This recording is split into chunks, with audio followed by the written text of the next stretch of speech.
नमः। श्री गुरुभ्यो नमः। ओम मातृशक्तये नमः। ओम असतो मा सद्गमय तमसो मा ज्योतिर्गमय मृत्योर्मामृतंगमय। ओम शांति शांति शांति। विवेक चूड़ामणि कक्षा 53।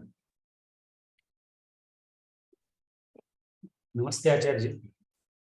हाँ जी, कुछ प्रश्न है तो पूछिए।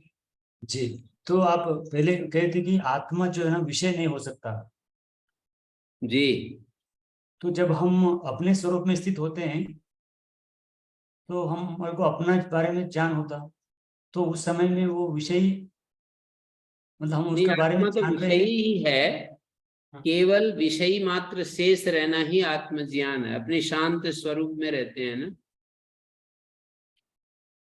कोई विषय विषय विषयी भेद तो पदार्थों में होता है ना। बाहर के दुनिया के जो वस्तुएं होती हैं, तो जैसे मेरी आंख है विषयी, और वृक्ष और मनुष्य और गायें, ये सारी चीजें विषय हैं।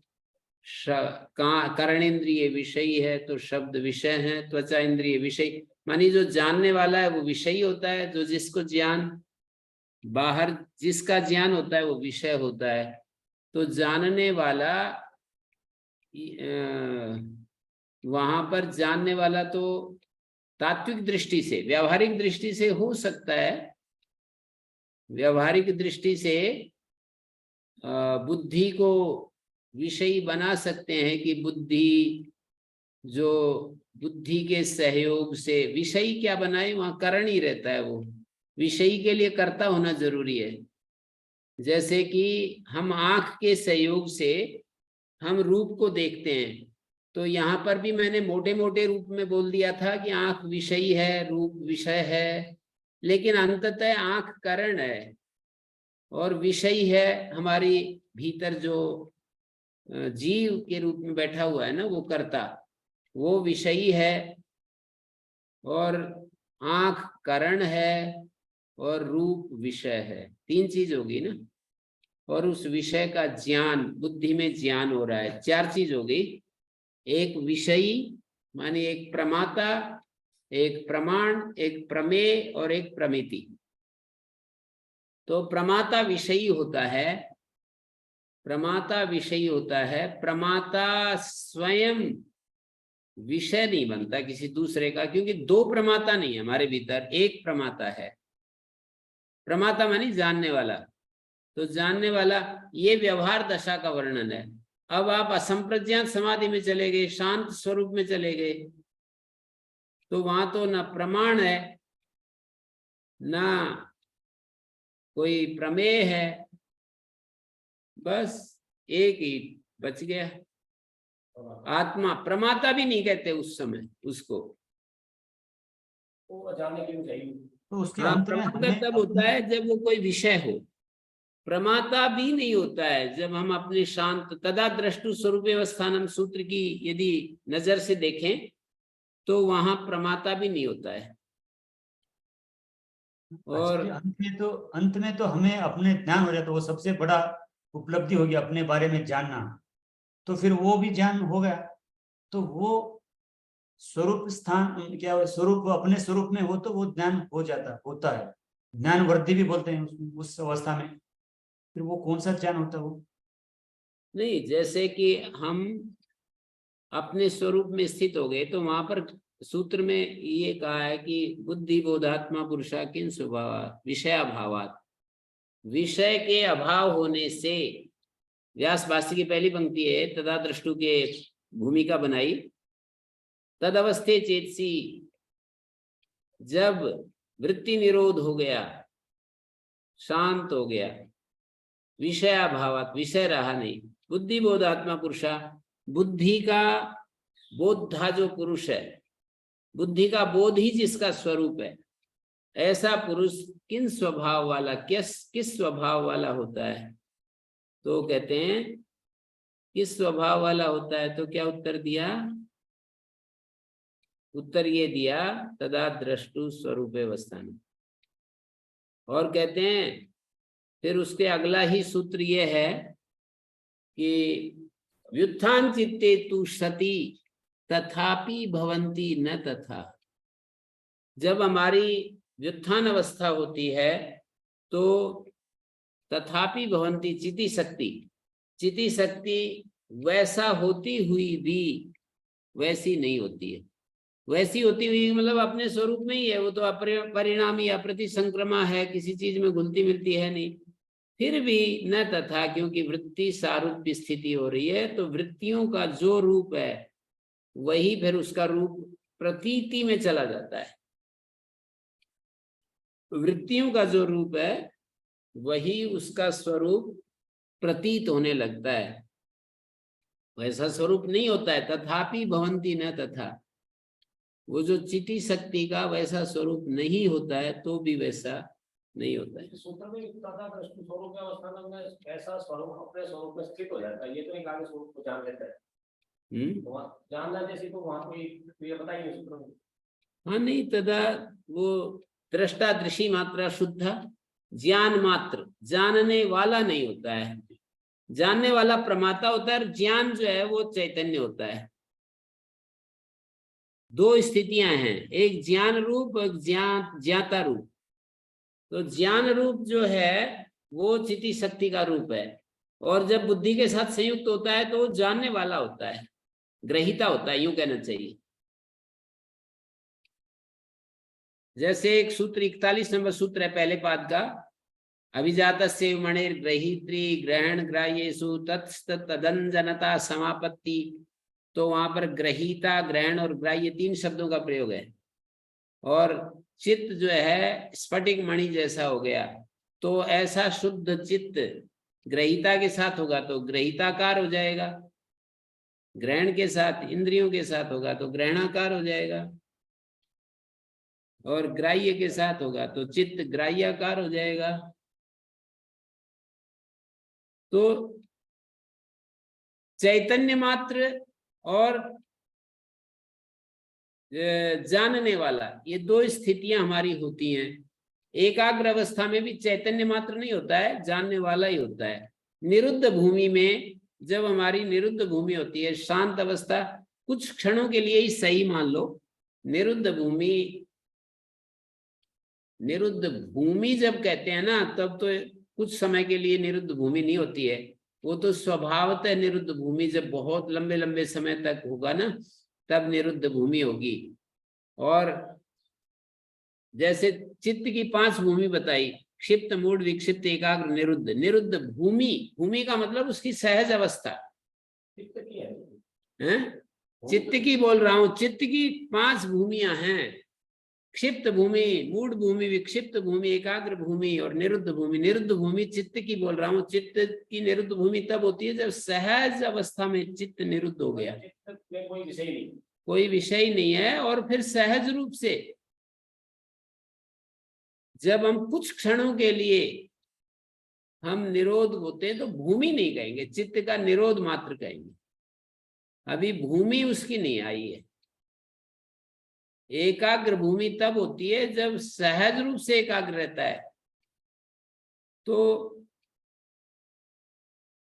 एक निरुद्ध भूमि होती है, एक चित्त का निरोध होता है कुछ क्षणों के लिए। तो मैं ये कह रहा हूं, कुछ क्षणों के लिए चित्त का यदि निरोध हो गया तो उस समय कोई विषय नहीं होता है चित्त में। यदि हम सहज रूप से नहीं, कुछ समय के लिए 10 सेकंड के लिए हमारे चित्त का निरोध हो गया, तो इसका मतलब है सीधा कि वहां कोई विषय नहीं बचा, केवल दृष्टा मात्र बचा है। दृष्टा दृषि मात्रा शुद्ध, ऐसी स्थिति बची है।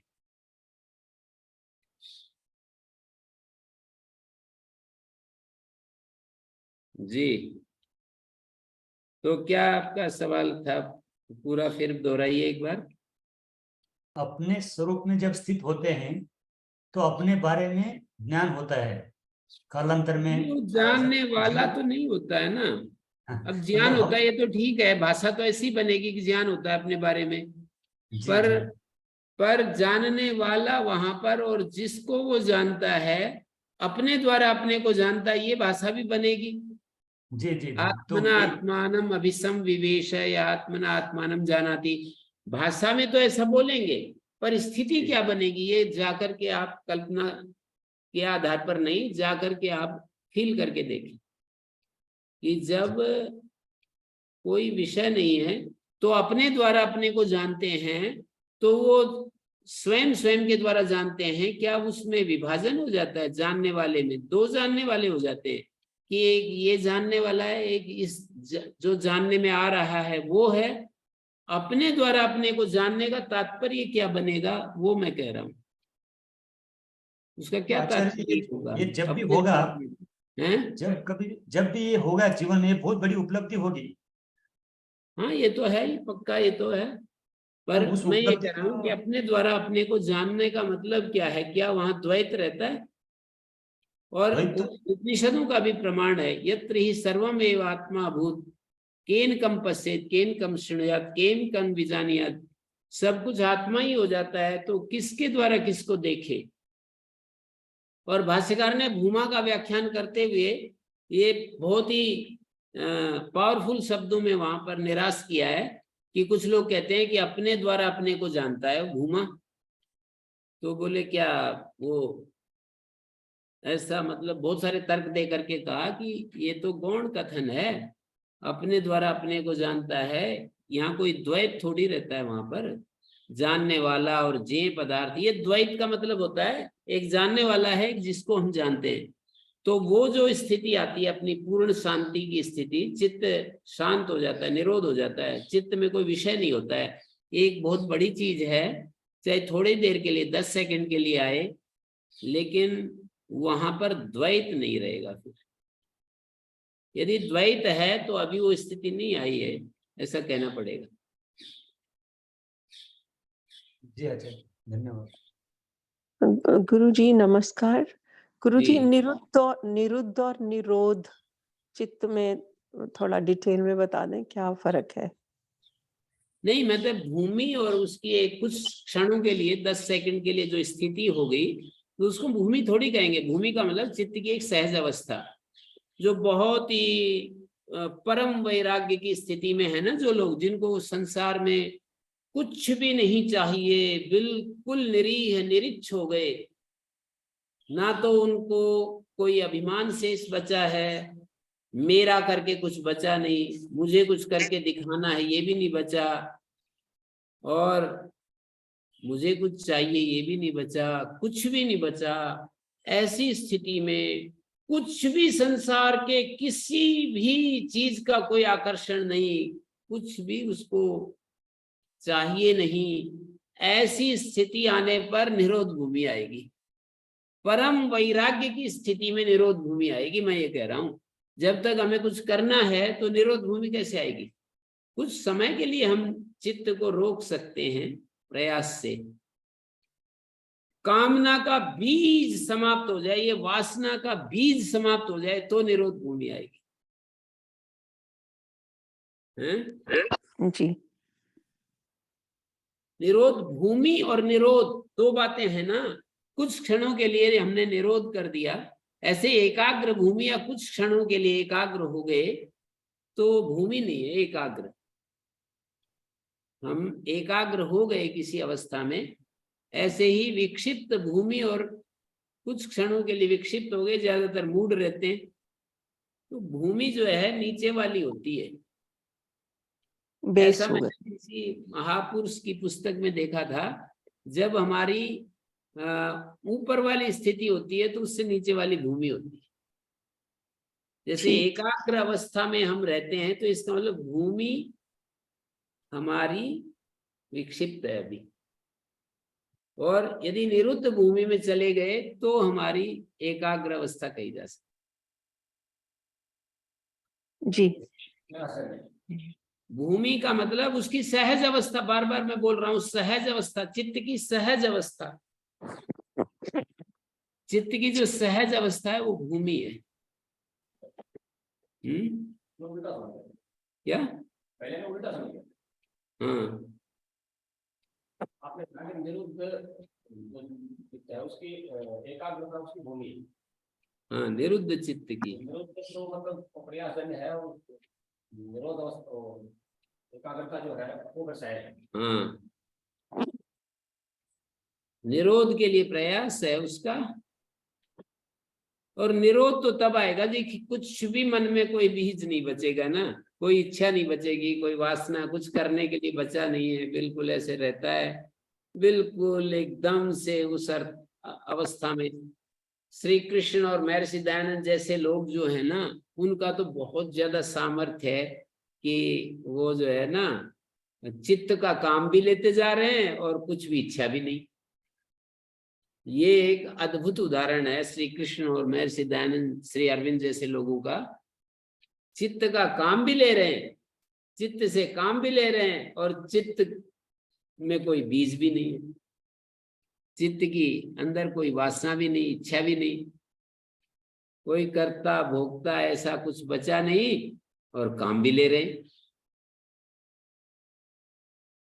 ये महर्षि दयानंद गुरुजी ये सारे महापुरुषों की ऐसी स्थिति है। क्या जी? गुरुजी नमस्ते। अगर जैसे ओम बोला हमने और फिर हम 10 सेकंड के लिए रुक गए तो हमारी सांस तो चल रही है, तो हमको जैसे ये तो हम सुनते ही हैं बुद्धि द्वारा कि आत्मा है और ईश्वर चेतन है, तो अब हमने 10 सेकंड रुके तो ओम बोला, तो ओम का भी ध्यान नहीं करना, बिल्कुल कोई ध्यान मतलब किसी तरफ। हाँ जी, हाँ जी, कोई भी ऐसे ध्यान, है कोई भी ध्यान नहीं करना। ओम को भी छोड़ देना है। जी जी, तो यही उपनिषद के ऋषि इसको आत्मविद स्थिति कहते हैं। हाँ, इस स्थिति में कोई पहुंच जाए तो आत्मविद कहते हैं। और वो उसकी सारे आप्त काम, आत्म काम, अकाम, निष्काम, ये स्थितियां आनी चाहिए। निष्काम हो जाए, अकाम हो जाए। अभी आप मेरे इस बिंदु पर ज्यादा वो नहीं हो रहे हो, मैं तो बहुत ज्यादा जोर दे रहा हूं, पर आप लोग उसकी तरफ नहीं जा रहे। अकामता भी कोई चीज है, अकाम हुए बिना ये सारी बातें ही रहेंगी। गुरुजी अकाम एक बार थोड़ा सा समझा दे। अकाम, अकाम हम निष्काम, आप्तकाम, सारी कामनाओं के बीज हमारे खत्म होने चाहिए। ओम की भी कामना के बीज खत्म होने चाहिए। कोई भी बीज, ठीक है। मतलब अंतिम स्थिति तो वो है। अच्छी बात है आप अभी रास्ते में हैं और कहते हैं कि मुझे मुक्ति प्राप्त करनी है, पर ये अंतिम जी चीज थोड़ी है। आपके अंदर ललक है, मेरे को मुक्ति प्राप्त करनी है। सांसारिक चीजों की तो बात छोड़ो, ये भी कामना। यदि हम वो हो रहे हैं ना, बेचैन हो रहे हैं, उद्विग्न हो रहे हैं, परेशान हो रहे हैं, तो कामना में ही होती हैं ऐसी सब चीजें। जी गुरुजी। हम एकदम बहुत ही ज्यादा विफल हो रहे हैं कि मुझे मुक्ति चाहिए, मुझे मुक्ति चाहिए, इसके बिना मेरा काम नहीं चलेगा। अच्छी बात है ये, बहुत अच्छी मतलब अच्छी क्या कहना चाहिए, अच्छी दिशा में गति है, बहुत बढ़िया है, पर अभी अंतिम स्थिति तो नहीं कही जाएगी। आंखों वही में गुरुजी। आंसू आ रहे हैं, आंखों में आंसू आ रहे हैं, बहुत ही हम अपने आप को देख रहे हैं, भगवान के लिए बिलख रहे हैं, तड़फ रहे हैं, तो बहुत अच्छी स्थिति है। सांसारिक लोगों से तो बहुत ऊपर की स्थिति है, लेकिन इसको अंतिम स्थिति तो नहीं कहेंगे ना। अंतिम स्थिति जी तो जब आपको मिल ही गई वो चीज, फिर क्यों आप तड़फेंगी? जी गुरुजी, तभी परमात्मा, कह रहे ओम को भी छोड़ देना हम लोग। ओम जैसे मैं ओम को पकड़ूं तो ओम को भी छोड़ दूं, इतना ज्यादा ये अभ्यास करूं। नहीं, अभ्यास की क्या बात है। आप जैसे ओम बोला, शांत हो गए। अब जब ठीक तक है। मन इधर उधर नहीं भागता तब तक ओम बोलने की जरूरत क्या। ओम का मतलब अपने स्वरूप को याद करना। अहम अस्मि, मैं हूं। ओम का मतलब मेरे सिद्धांत की भाषा में परमात्मा है, और यहाँ वेदांत की भाषा में तो ओम का मतलब मैं हूं। मैं कहीं नहीं गया हूं, मैं यही हूं। यदि मन हमारे दूसरे विचार में कहीं चला गया तो हम ओम बोल करके अपने स्वरूप में आते हैं। अहम अस्मि ओम, मानी मैं अपने को याद कर रहा हूँ ओम के द्वारा, अपने आत्म स्वरूप का ध्यान कर रहा हूँ ओम के द्वारा। मैं सिद्धांत कह देते ईश्वर का ध्यान कर रहा हूँ ओम के द्वारा। ठीक है गुरुजी, तो व्यवहार बदलेगा इससे फिर हमारा।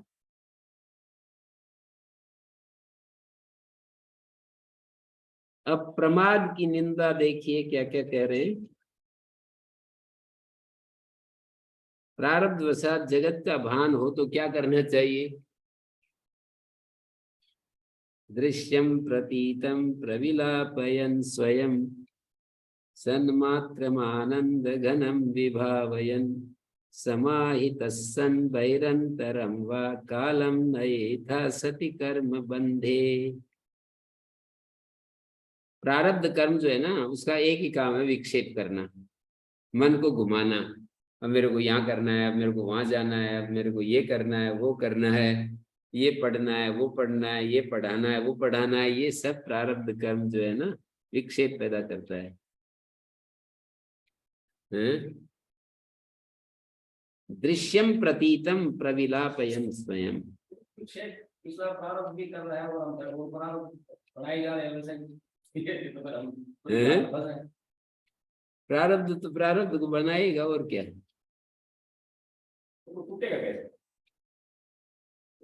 अकाम होने से, कामना ही मूल शत्रु है इस अध्यात्म का। लेकिन प्रयास है कि हम कामनाओं के लिए कर रहे हैं तो ये तो विपरीत आचरण होता है। हाँ तो होना ही पड़ेगा, कभी तो अंत आना ही चाहिए, कभी तो ऐसा स्थिति आनी चाहिए कि मुझे मृत्यु से मेरा जो भय है वो छूट जाए। मृत्यु का नाम लेते कितनी वो ना परेशान स्थिति में भी, तो भी आदमी मरना नहीं चाहता। कितना गहरा जो है ना, कितना ही परेशान हो कह भी देगा कि जी मेरे को भगवान उठा ले। ऐसी हैं? घटनाएं तो बहुत होती हैं। सुबह शाम में 10 बार कहेगा मुझे बहुत मिला दी, और फिर मुझे रबड़ की चिपकली फेंक दे तो कहता है खा जाती है, जमाना थोड़ी बड़े नहीं हुए, वो बात भी छोड़ो। पर मतलब आदमी को ना यूं कहते हैं कि चलो मैं आ गया हूँ, कोई कह दे भगवान आ करके चलो मैं आ गया हूँ, अब चलो अब छोड़ दो इसको शरीर को। किसी को आश्वासन दे बूढ़े आदमी को चलो मैं आ गया हूँ, अब आप छोड़ दो इस शरीर को, तो ये कहेगा कि नहीं अभी नहीं, ऐसे कहेगा ना। जब तक कोई कामना बाकी है तब तक ऐसा ही है। हाँ, कोई कामना की, ये कामना, ये इसकी ये इच्छा पूरी हो रही है, ये इसको पूरा कर लेते हैं फिर। दृश्यम प्रतीतम प्रति प्रविलापयन स्वयं। जब तक दे, ये जो है ना प्रारब्ध कर्म है, कर्म बंधे कालम नहीं था सती कर्म बंधे। ये जो प्रारब्ध कर्म से विक्षेप होने पर प्रतीत होने वाला जो दृश्य है, दृश्यम प्रतीतम, उन दृश्य पदार्थों का विलय करते हुए, दृश्य पदार्थों को जो भी हमारे चित्त में आए उन दृश्य पदार्थों को उनका विलय करना, उसका विलय करना का मतलब उसको प्रतिप्रसव विधि के द्वारा उसको उसमें उसके मूल कारण में विलय करना, स्थूल को सूक्ष्म में विलय करना। तो विक्षेप, जब जब भी विक्षेप आए तो कर्म बंधे प्रतीतम दृश्यम प्रविलापन, जो प्रतीत होने वाला जो दृश्य है, प्रतीतम दृश्यम प्रविलापयन स्वयं कालम नयेथा प्रविलापयन स्वम। इधर बैठ जाइए। दृश्यम प्रतीतम प्रविलापयन स्वयं सन्मात्रमानंद घनम विभावयन, प्रतीत होने वाले दृश्य पदार्थों को विलय करते हुए और स्वयं को सन्मात्र, सन्मात्र में आनंद घनम, अपने आप को सन्मात्र आनंद घन रूप से स्वीकार करते हुए, चिंतन करते हुए, बहिरंतरम व समाहिता, बाहर और भीतर से समाहित होकर, कालम न यथा सति कर्म बंधे, चित्त वाला होकर तुम काल यापन करो। बहिरंतरम व समाहिता सन कर्म बंधे सति कालम न यथा, काल यापन करो, अपना समय को बिताओ। कालम न यथा, काल का यापन करो, काल को बिताओ।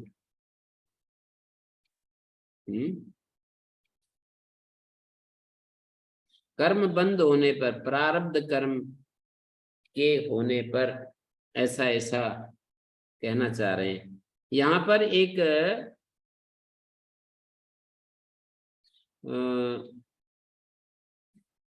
आचार्य शंकर का एक श्लोक है, बहुत ही अच्छा है। विपरीतार्थ धीय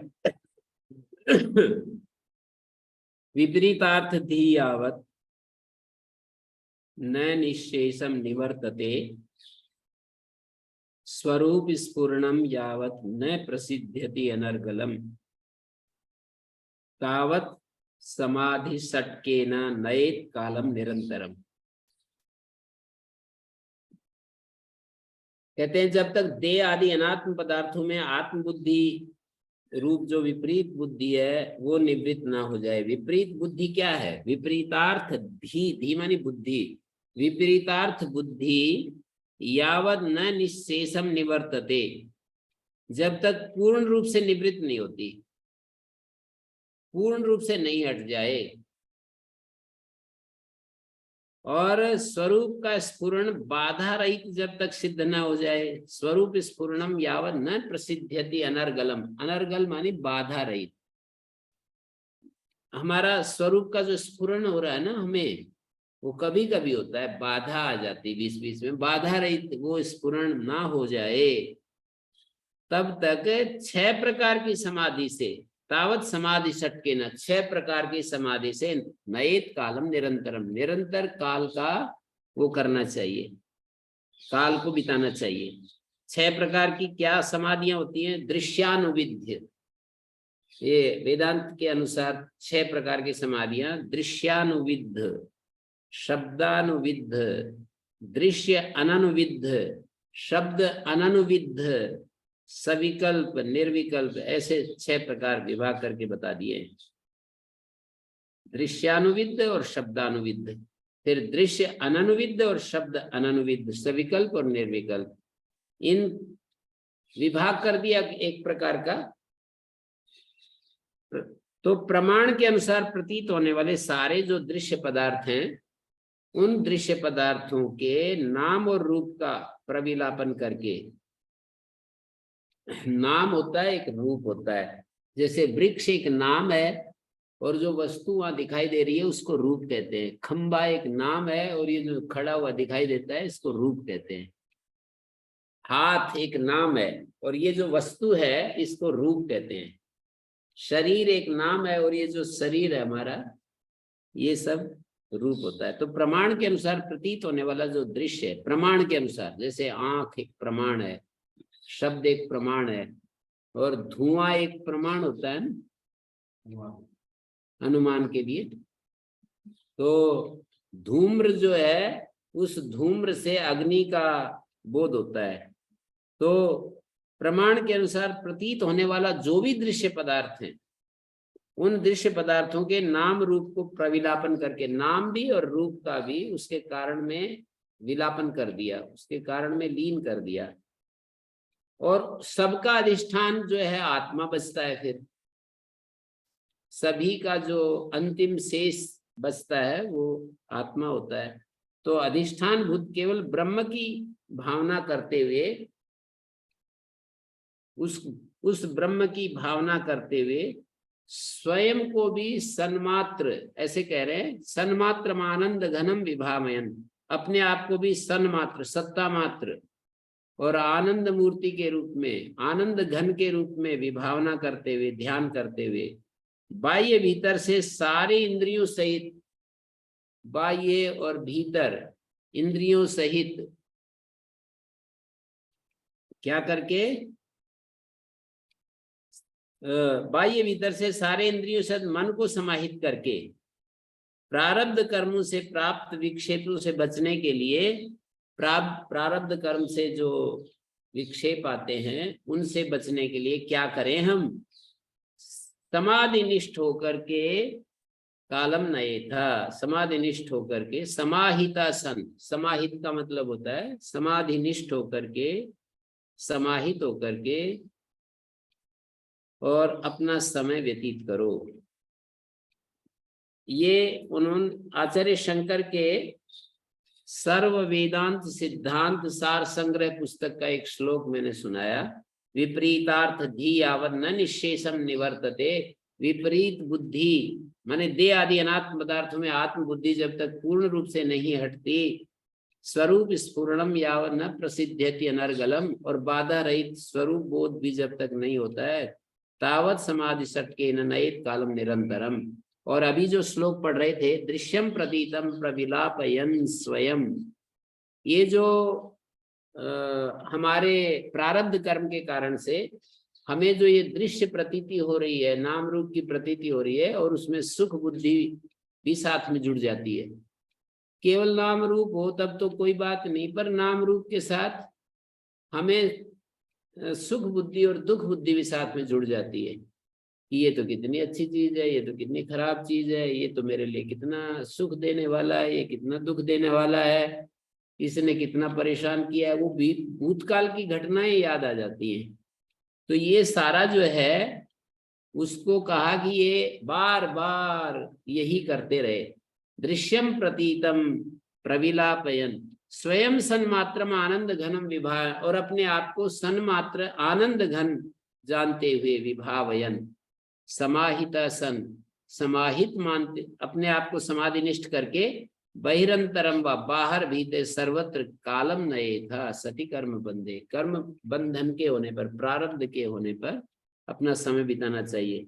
और कई सारे एक दो श्लोक और भी दिए हैं यहाँ पर, यम भूर्न सन्नापितोयम न तेजो न वायुर्न खम नापि तत्कार्य जातम, यदेषामधिष्ठान भूतम विशुद्धम सदेकं परम सत्तदेवाहमस्मि, न देहो न चक्षाणि न प्राणवायु मनो नापि बुद्धिर्न चित्तम ह्यहं धी, यदेषामधिष्ठान भूतम विशुद्धम सदेकं परम सत्तदेवाहमस्मि। माने यम भू न सत नापितोयम, ये पृथ्वी जल अग्नि वायु आकाश, इन भूतों का कार्य समुदाय ब्रह्म नहीं है, नापि तत्कार्य जातम, इन भूतों का जो कार्य समूह है ना, इनका जो कार्य है वो भी ब्रह्म नहीं है। यदेषाम अधिष्ठान, इन सब का जो ये दृश्य प्रपंच हमें दिखाई दे रहा है, इसका जो अधिष्ठान है, इसका जो आश्रय है, अधिष्ठान होता है जो आधार, मूल आधार है। यदधिष्ठान ऐसाम अधिष्ठान भूतम विशुद्धम सदेकम, विशुद्ध सत है, एक है, परम सत है, तदेवा हमस्मि, वही तो मेरा स्वरूप है। और फिर न देहो न चाक्षाणी, न देह हूं मैं, इंद्रिया हूं, मतलब पहले तो बाहर देखा, पृथ्वी जल अग्नि वायु, मोटे मोटे रूप में मैं आपको इसका श्लोक का अर्थ बता रहा हूं। पृथ्वी जल अग्नि वायु आकाश, ये जो बाहर दिखाई दे रहे हैं, ये तो मैं नहीं हूं। और इनका समूह जो ये कार्य दिखाई दे रहा है, तरह तरह के वृक्ष पौधे वनस्पति शरीर आदि दिखाई दे रहे हैं, वो भी मैं नहीं हूं। और दूसरी तरफ शरीर में आकर के बोले, ये देह भी मैं नहीं हूं, आंखें भी मैं नहीं हूं, प्राण वायु भी नहीं, मन भी मैं नहीं हूं, बुद्धि भी मैं नहीं हूं, चित्त भी, और ये अहंकार भी मैं नहीं हूं। इनका जो अधिष्ठान है वो ही मैं हूं। इन सब का अधिष्ठान रूप विशुद्ध जो सत स्वरूप है, तो भीतर से समाहित होकर के गुरु कह रहा है अपने शिष्य को, हे शिष्य, प्रारब्ध कर्म से विक्षेप प्राप्त होने पर सती कर्म बंधे, मानी प्रारब्ध कर्म के कारण से जब विक्षेप आए, तुम्हारे अंदर कोई मन इधर उधर भाग दौड़ करे, विक्षेप पैदा हो तो क्या करे, तो कहते हैं काल यापन कर, मतलब आत्मनिष्ठ होकर के तुम स्थिर हो जाओ, ऐसे अपने स्वरूप में चले जाओ, ऐसा बता रहे हैं। यदि तू इस प्रकार प्रारब्ध का भोग कर लेगा ना, प्रारब्ध कर्म उत्पन्न हुआ हमारे चित्त में और उसको सुख ले लिया, उससे दुख ले लिया, तो आप अभी जो पूछ रहे थे वही श्रृंखला आगे चालू हो जाएगी। फिर प्रारब्ध पुनः प्रारब्ध को जन्म दे देगा। यदि प्रारब्ध का हम भोग कर लेते हैं, ये बहुत ही तत्व की बात है। प्रारब्ध का यदि भोग कर लिया तो पुनः प्रारब्ध बन जाएगा। प्रारब्ध को लीन कर दिया, प्रारब्ध के विक्षेप उत्पन्न होने पर उसका लीन कर दिया, शांत हो गए, आत्मनिष्ठ हो गए और ऐसे मरण पर्यंत करते रहे, तो फिर तो बात बन सकती है। और यदि हम भोग करते रहे तो प्रारब्ध फिर नया नया प्रारब्ध बनता रहेगा, पुराने वाले का भोग होता रहेगा, नया नया बनता रहेगा और फिर यही सब चक्कर चलता रहेगा। क्या करें फिर? मतलब प्रारब्ध का भोग कर लेंगे तो जीवन काल में प्रारब्ध कर्मों से उत्पन्न विक्षेप से, प्रारब्ध कर्मों से जो विक्षेप उत्पन्न हो रहा है और उस विक्षेप को हटाया नहीं, वो तो फिर भोग हो जाएगा, और भोग हो जाएगा तो फिर प्रारब्ध बन जाएगा। कहते हैं कि दुकान बंद कर दिया है तो टेढ़ा शुरू कर दो, लेने वाले के कटा रहता है। अगर नया नया लेते रहे तो फिर नया नया देना पड़ेगा। सही बात है। तो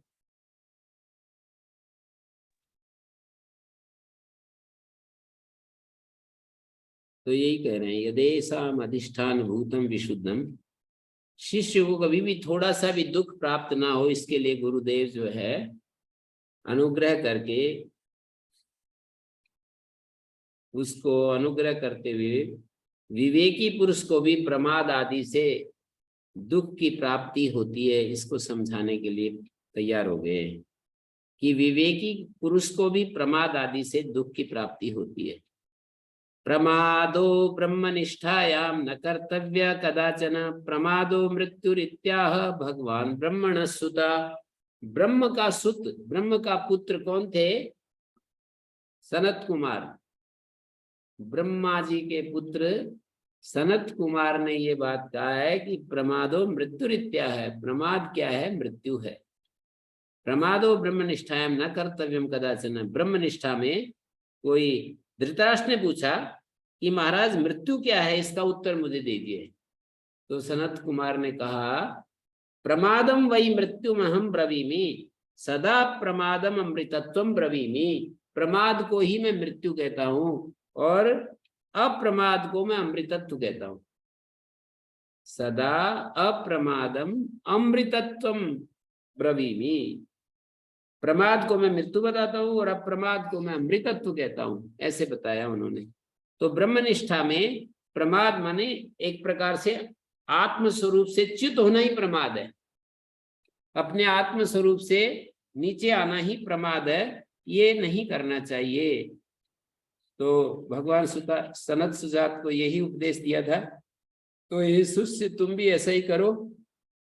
उसी को आगे कहा, न प्रमादाद अनर्थोन्यो ज्ञानिना स्वस्वरूपता, ततो मोहस ततो हंधि ततो बंधस ततो व्यथा। ज्ञानी का अपने स्वरूप से जो च्युत होना है, उसके समान कोई और अनर्थ नहीं है ज्ञानी के लिए। तो संसार में अनर्थ तब घटित होता है जब हमारा शरीर कुछ गड़बड़ करता है। एक बहुत बड़े वो है ना, अपने सामाजिक कार्यकर्ता अन्ना हजारे विवाद में उसमें आए थे, क्या नाम है, पतंजलि में आए थे, ब्रह्मचारियों को उपदेश दे रहे थे। बोले देखो सीधी सी बात है, हमने शरीर से कोई बुरा कर्म नहीं किया, लेकिन भाई मन से तो हम ब्रह्मचारी नहीं रहे। ऐसे साफ साफ बता दिए,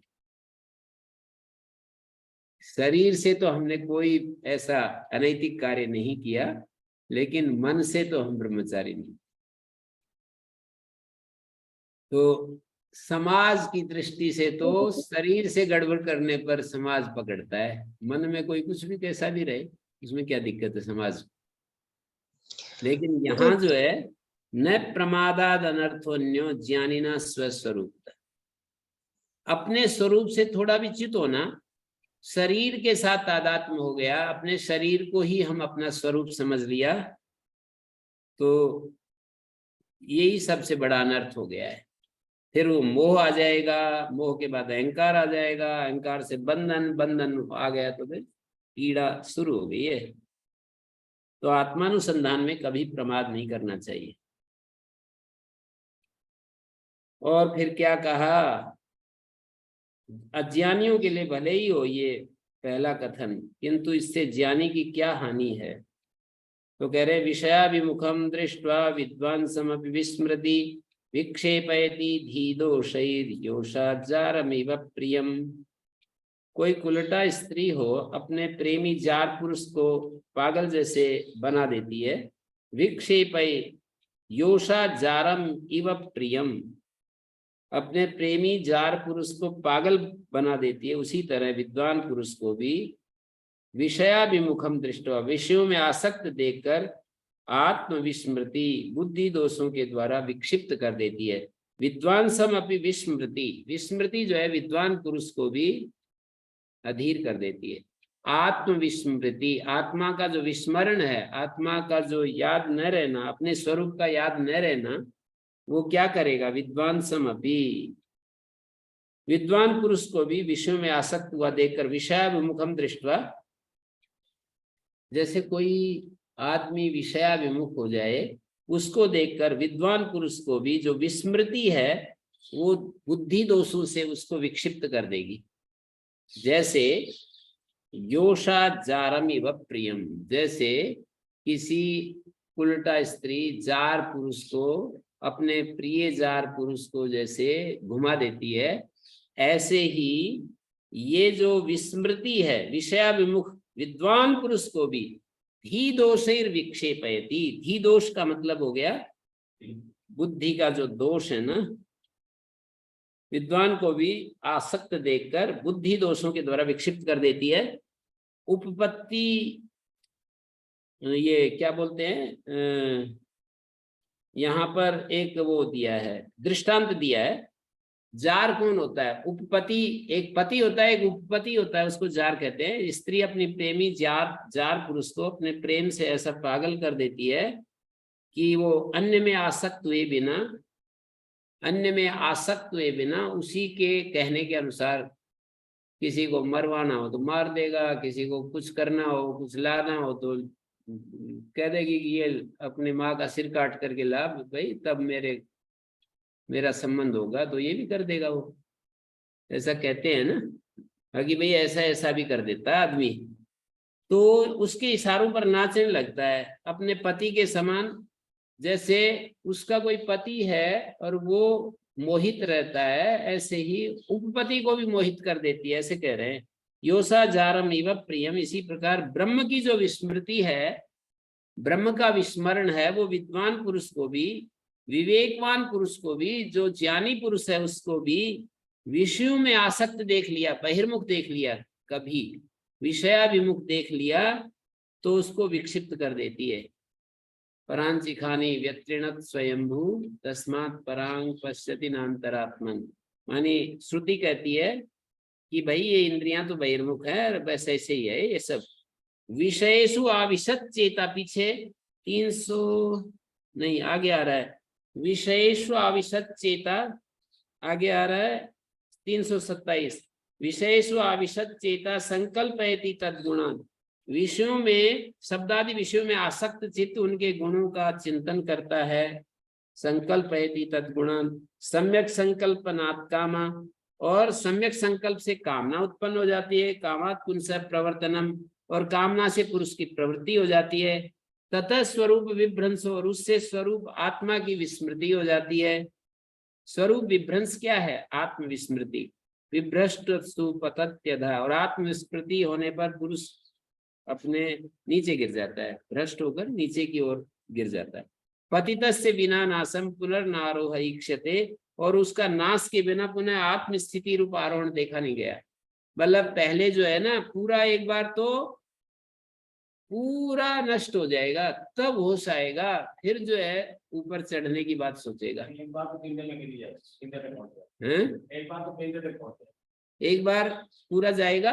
उसमें कहा है ना, भर्तृहरि ने कहा है कि शिव सर्वम स्वर्गात, शिव सर्वम स्वर्गात, ऐसे कहते हैं। स्वर्ग से ये गंगी ऐसे गंगा नीचे नीचे नीचे नीचे आती आती और वहां पहुंच गई। तो फिर बोले विवेक भ्रष्टानाम भवति विनिपात सतमुख, जो विवेक भ्रष्ट हो जाते हैं ना उनका सैकड़ों प्रकार से विनिपात होता है। उसका कोई फिर वो नहीं होता कि बस इतना ही गिरेगा ये। तो ये दिया है भगवान शंकराचार्य कहते हैं पतितस्य विनानाशम पुनर्नारो इक्षते संकल्पम वर्जयेत तस्मात् सर्वानर्थस्य कारणम। जो संकल्प है ना, संकल्पम वर्जयेत तस्मात्, इसलिए जो सब अनर्थों का कारण संकल्प है ना उसी को छोड़ देना चाहिए। मैं इधर ही आता हूं। यहाँ पर ये कहा विषयाभिमुखम दृष्ट्वा विद्वान सब आत्म विस्मृति, आत्मा की जो विस्मृति है वो उसको विक्षिप्त कर देती है अपने ही दोषी, जो बुद्धि दोष हैं उनके द्वारा विक्षिप्त कर देती है, आत्मबोध को नष्ट कर देती है। तो आत्मा से दूर ले जाकर जन्म मरण के चक्र में घुमाती है। तो उसी को दिखा रहे हैं दृष्टांत से। यथापकृष्टम शैवालम क्षण मात्रम न तिष्ठति आवृणोति तथा माया प्राज्यम वापि परांगमुखम। जैसे जल के ऊपर वो आती है ना, शैवाल आ जाता है, तो जल के ऊपर शैवाल आया और उसको हमने अलग किया, एक मात्र क्षण भर के लिए वो एक बार अलग होता है, फिर वैसा तो वैसा। एक बार उसको ऐसे हाथ मारेंगे ना, एक बार अलग हो जाएगा, फिर एकदम से वैसा ही हो जाता है। एक बार तो हटेगा शैवाल, फिर वैसा ही स्थान ले लेगा। तो कहते हैं यथापकृष्टम शैवालम क्षण मात्रम न तिष्ठति, जल पर से अलग किया हुआ शैवाल क्षण मात्र भी उससे अलग नहीं रहता है, तुरंत वैसा ही हो जाता है। आवृणे तु तथा माया। इसी प्रकार ये बहिर्मुख विद्वान जो होते हैं ना, विषयों में लगा हुआ जो विद्वान है उसकी भी माया जो है ना, उसको भी माया आवृत कर लेती है। आवृणोति तथा माया, ये माया आवृणोति प्राज्यम वापि परांगमुखम, परांगमुख जो प्राज्य है उसको घेर लेती है। माने ये जो है कोश पंचक जो होते हैं, 5 कोश होते हैं, उनको शैवाल की तरह उपमा दे सकते हैं। और नीचे शैवाल के नीचे पानी होता है, वो आत्मा की तरह। तो आवर्कत्व कहा गया है। तच्छैवालापनये सम्यक सलिलम प्रतीयते शुद्धम। पूरे शैवाल को हटा दिया जाए तो फिर शुद्ध जल नीचे मिलेगा। शैवाल को हटा दे तो फिर शैवाल रूपी कोषों से ढका रहता है हमारा ये आत्मा, 5 कोषों से आत्मा ढका हुआ है। तो अधिक समय तक स्थिर रहने पर ये शैवाल उत्पन्न होता है। जल में हरे रंग की काई उत्पन्न हो जाती है, उसको इस शैवाल कहते हैं। तो जब जल में स्नान आदि के लिए जाता है तो काई से ढके हुए उस जल की प्राप्ति के लिए उसे पहले शैवाल को दूर करना पड़ता है, एक बार ऐसे हिलाना पड़ता है पानी लेने के लिए, नहीं तो शैवाल सहित आएगा, फिर तो क्या स्नान होगा उसका। और उसको हटाएगा तो फिर पानी मिलेगा स्नान का। तो शैवाल दूर होने पर जल प्रतीत होने लगता है, किंतु दिक्कत यह है कि क्षण मात्र में वो शैवाल उस पानी को फिर ढक लेता है। तो इसलिए कहा जल से दूर किया हुआ शैवाल, उसको उठा करके जब हम दूर कर देते हैं तो फिर वो फिर जो है पानी हम ले सकते हैं। कोष पंचक का निषेध करने वाला ज्ञानी पुरुष भी यदि विषयों में आसक्त होकर बहिर्मुख हो जाता है तो माया उस ज्ञानी के ज्ञान को पुनः आवृत कर लेती है। परांगमुखम, परांगमुख का मतलब बहिर्मुख। राज्यम माया आवृणोति, आत्मस्वरूप को भुला देती है तिरोहित स्वरूप वाला बना देती है। तो शिष्य को कह रहे हैं गुरुजी विषयों में आसक्त होकर बहिर्मुख मत हो। न प्रमादादन्यो अनर्थोन्य, ऐसे पीछे श्लोक में कहा कि प्रमाद से अलग कोई और अनर्थ नहीं है दुनिया में।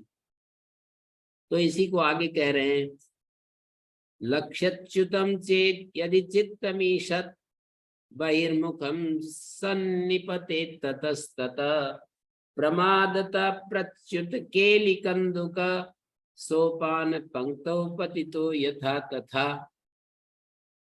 आचार्य कह रहे हैं जैसे प्रमाद वश असावधानी से उसमें आ रहा ऊपर चढ़ करके ना, सीने में से आ रहा हो कोई व्यक्ति और ऐसे गेंद को ऐसे ऐसे करते आ रहा हो और प्रमाद वश उसके हाथ से गेंद छूट गई, तो वो तो फिर नीचे आकर के ठहरेगी, उससे बीच में नहीं ठहरने का नाम लेगी।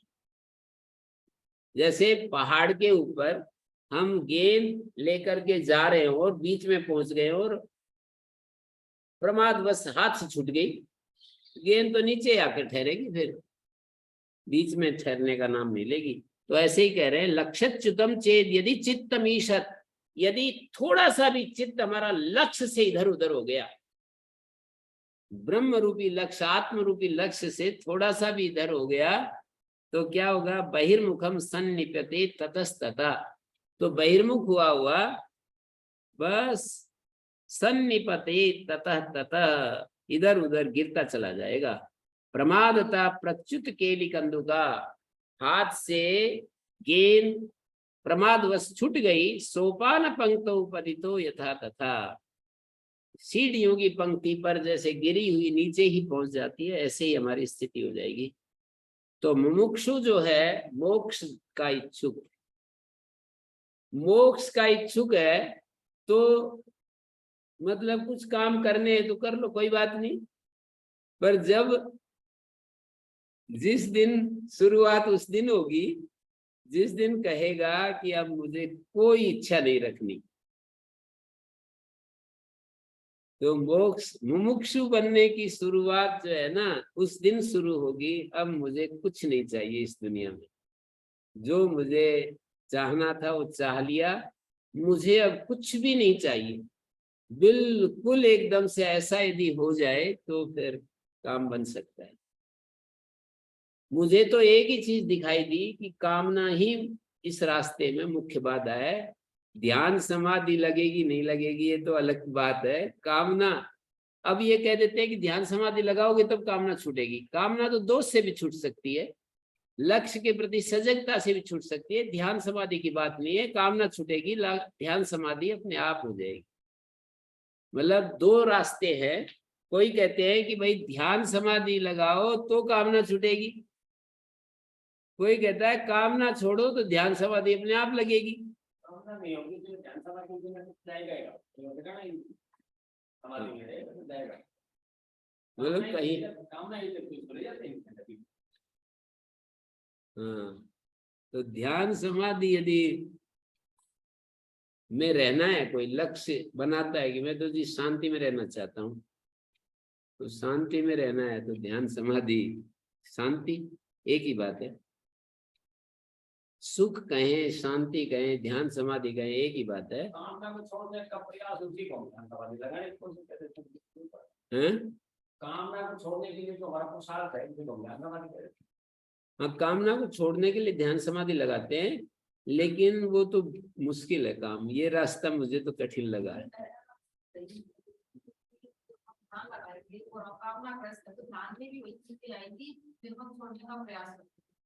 जी,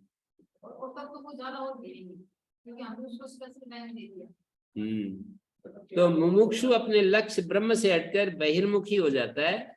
महान अनर्थ होता है यदि असावधानी से चित्त थोड़ा भी अपने लक्ष्य का विस्मरण करता है तो बहिर्मुख हो जाता है और अहंकार बुद्धि मन प्राण इंद्रियां देह विषय आदि में फंसता हुआ चला जाता है और मतलब इन्हीं को अपना स्वरूप समझकर उन्हीं के गुण धर्मों को स्वयं के गुण धर्म मानने लगता है। ये जो है ना अहंकार बुद्धि मन प्राण इंद्रियां देह विषय आदि, इनके स्वरूप को अपना स्वरूप समझने लगता है, इनके गुण धर्मों को अपना गुण धर्म मानने लगता है और संसार समुद्र में डूबता रहता है। तो इस विषय में ये दृष्टांत है कि बालक गुरुजी गेंद से खेल रहा है। हाँ जी। गुरुजी आपने जो अभ्यास बताया उसमें जब हम प्रातःकालीन उठेंगे और हमारी सारे दिन की जो दिनचर्या होगी, तो जो हमारा मन है, जो अंदर कोई विचार चलेगा, तो अब कोई कामना नहीं, हमने कहा कि अब कुछ नहीं चाहिए क्योंकि यही हमारा लक्ष्य है, लक्ष्य होना चाहिए मनुष्य जीवन का। तो सारे दिन में विचार और शरीर दोनों का एक कर्तव्य है, दोनों को विचार क्या दें सुबह से उठ के रात तक, ताकि हम च्युत ना हो अपने लक्ष्य। आत्म स्वरूप में ही ये तो यूं कह रहे हैं, यदि मोक्ष का लक्ष्य बन गया है तो फिर तो अब हम नकल करेंगे महर्षि दयानंद की और श्री कृष्ण की, श्री अरविंद की, उनकी यदि हम नकल करेंगे तो ये तो बात नहीं बनेगी। कई सारे संत ऐसे भी हैं हमारे सामने, तो बहुत बड़ा एक महापुरुषों का एक मेला है, उसमें से हम अपनी प्रकृति के अनुसार हम चुनते हैं। तो अब आपका प्रश्न का आपके लिए रमण महर्षि सबसे ज्यादा सुटेबल रहेंगे, क्या करना है सुबह से शाम तक, ऐसे शांत जी गुरुजी, बस अपने आत्म शांत कुछ हैं अपने अपने आत्म स्वरूप स्वरूप में। में तो हमें ओम का ध्यान आएगा और तो कुछ नहीं आएगा। चलो ओम का ध्यान, कुछ कुछ भी नहीं आएगा क्या? नहीं, वो तो करके देखो क्या आएगा नहीं आएगा, वो तो मेरे से क्यों पूछना। गुरुजी, क्योंकि फिर मनुष्य जीवन हम अपनी मनमानी करेंगे तो फिर ऐसा ना हो कि मनुष्य जीवन ही निरर्थक चला जाए। नहीं, मनुष्य जीवन तो सार्थक हो जाएगा। आप का बाहरी वैराग्य धारण कर लें दुनिया के प्रति और अपनी आत्मा में प्रीति उत्पन्न कर लें, बस मनुष्य जीवन तो सफल हो जाएगा। भूत में कौन क्या रहा इसको छोड़ दो, हम कितनी कामनाएं की हैं, कितने ठोकर खाई हैं, शास्त्री जी के शब्दों में कितने लठ खाए हैं। हमारे राजेंद्र शास्त्री जी कहते हैं ना कि जी कितने लठ खा करके तो मुक्ति में गए और फिर वहां से वापिस आ जाएंगे। तो यहाँ पर ये सोपान पंक्तो पतितो यथा ये दृष्टांत दे दिया। गेंद से खेलते बालक के हाथ से गेंद यदि छूट गई तो दूसरी सीढ़ी, तीसरी सीढ़ी, चौथी सीढ़ी नीचे जमीन में जाकर के पहुंच जाती है।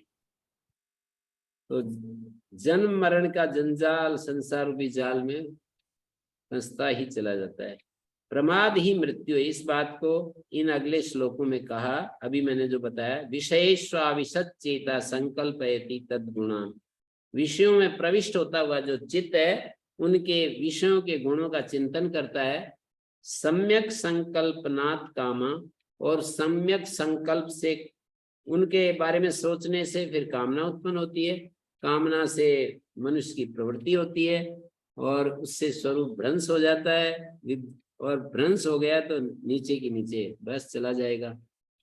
पतितस्य विना नाशम पुनर्नारोह ईक्षते, पुनरारोहण नहीं हो सकता है बिना नाश के, मतलब फिर तो पूरा नाश होगा। इसलिए बीच में नहीं रोक सकते, बीच में नहीं रोक सकते। एक बार गाड़ी वापस चल पड़ी, एक बार तो गिरेगा ही, फिर रुकना पड़ेगा। हाँ फिर बीच में नहीं रोक। तो ये जो है अपने लक्ष्य से चित्त हुआ चित्त जब बहिर्मुख होता है तब की ये बात है, अनर्थक महान अनर्थ का कारण बन जाता है। तो यह बहिर्मुख चित्त कैसे अनर्थ को प्राप्त होता है? शब्द स्पर्श रूप रस गंध, जो 5 विषय इंद्रियों के, उनमें आसक्ति वाला होकर उन विषयों के गुणों का चिंतन करता है, उनके बारे में सोचने लगता है, रूप का, शब्द का, स्पर्श का, रस का, गंध का, इनका चिंतन करने लगता है। और उन विषयों के गुणों का चिंतन करते समय विषय सुखों का चिंतन करता है, विषय सुख के हेतु है ऐसा मन में आता है उसको, तो उसकी कामना करता है और विषय सुख प्राप्त करने की इच्छा करता है। मतलब पहले उसको चिंतन आता है, फिर इच्छा आती है। पहले तो विषय दिखते हैं तो विषयों में सुख दिखता है, सुख दिखता है तो फिर इच्छा हो जाती है, इच्छा हो जाती है तो फिर बस प्रवृत्ति हो जाती है, प्रवृत्ति हो जाती है तो आत्म स्वरूप से गिर जाता है। प्रवृत्ति हो गई तो आत्म स्वरूप से हट गया, बस फिर नीचे नीचे आरोहण नहीं होगा, नीचे की तरफ चल पड़ेगा। मतलब पहले जानता है, फिर इच्छा करता है, फिर प्रवृत्ति करता है। जो कुछ भी करता है वो कामना की चेष्टा है। ये मनु महाराज ने भी कहा, यद्यद्धि कुरुते किंचित तत्तत् कामस्य चेष्टितम्। तो ये संकल्प ही मूल जो है ना बाधा है। योग वासिष्ठ में भी कहा, संकल्प मात्र कलना एव जगत समग्रम। ये सारा जगत जो है संकल्प मात्र का ही विस्तार है। संकल्प मात्र कलना एव मनोविलास है। मन का जो विलास है संकल्प मात्र कलना, संकल्प मात्र मति, संकल्प मात्र मतिमुत्सृजा निर्विकल्पम। संकल्प मात्र जो मति है उसको छोड़ दो, उत्सृज निर्विकल्पम। आश्रित्य निश्चयम अवाप्नुहि राम शांतिम। हे राम, शांति को निश्चय पूर्वक प्राप्त करो, निर्विकल्प होकर के। संकल्प मात्र मतिम उत्सृज। संकल्प मात्र जो मति है उसको त्यागो और निर्विकल्प अवस्था का आश्रय लेकर शांति को प्राप्त करो। संकल्प मात्र जो बुद्धि है उसका त्याग करो, निर्विकल्प का आश्रय लेकर और शांति को, निश्चित शांति को प्राप्त करो। तो मतलब रोगी व्यक्ति क्या करता है? अपथ्य वस्तुओं का त्याग करता है। रोगी के लिए यही सबसे बड़ा उपदेश दिया जाता है ना। तो संसार बंधन रूपी रोग से ग्रस्त जो मुमुक्षु है तो उसको अपथ्य वस्तु के समान इस संकल्प का, ये संकल्प अपथ्य वस्तु है उसके लिए। जैसे रोगी के लिए कोई अपथ्य त्यागना ही पड़ता है यदि स्वस्थ होना चाहता है। दवाई कितनी भी लो, मतलब कितनी भी खांसी ठीक करने की दवाई लेता रहो और चिकनाई, खट्टी चीजें ये भी साथ में सेवन करता रहो, क्या होगा? कुछ भी नहीं होना। तो ऐसे ही ध्यान, भजन, उपासना और ये सब करता रहो और संकल्प विषयों का करता रहो, क्या होना है? कुछ भी नहीं होना। तो इसलिए इन्होंने ऐसा कह दिया। कल हम फिर आगे बढ़ेंगे यहीं से, अभी यहीं विराम देते हैं। ओम शांति शांति शांति।